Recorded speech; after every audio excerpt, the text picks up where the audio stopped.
Սիրելի մայրեր և հայրեր, ձեր փոքրիկներուն համար հաճախ երգեր երգեցեք, եթե գուլա երգեցեք,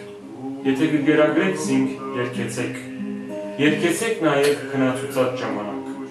երգը, լավ ու մաքուր երգը գազնվածնե հոգին ու գմաքրե միտքը։ Ռաֆայել Բադգամյանի քրիչին կպատկանի մեր ժողովուրդին ամենեն սիրած օրորոցայիններեն մեկը, արի իմ սոխագը։ Մայրը կամ հայրը լացող փոքրիկը քնացնելու համար մեկիկ կգանջի երկով թռչունները, առաջ սոխագը, հետո դադրագը,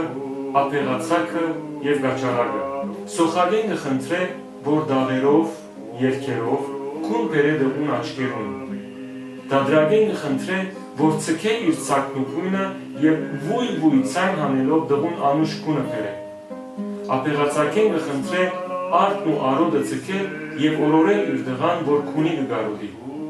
Գաչաղագեն ալ կխնդրե շահի զրույցով, այսինքն բարսիկներու թագավորին պատմություններով որդին քունը բերել։ Որդին սակայն կշարունակել լալ,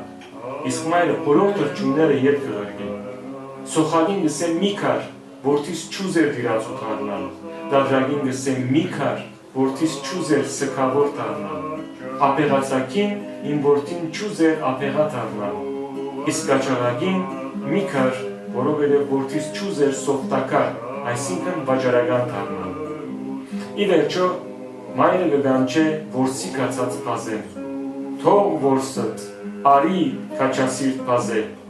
քու երգը կուցե իմ որդին գուզե, պազեն որ եկավ, որդիս լրեցավ, ռազմի երգերի ցայնով քնեցավ։ Բնականաբար Ռաֆայել Բադգամյանի նպատակը ոչ միայն փոքրիկը քնացնելն է, այլև զինք քաչ մեծնելը, փազեի պես։ Երգեցեք այս երգը ձեր փոքրիկներուն ամեն գիշեր քնանալեն առաջ, թող ինքն ալ քաչ մեծնա, յանքը թույլերը չի սիրեր, բարի ու խաղաղ գիշեր, բոլորիդ։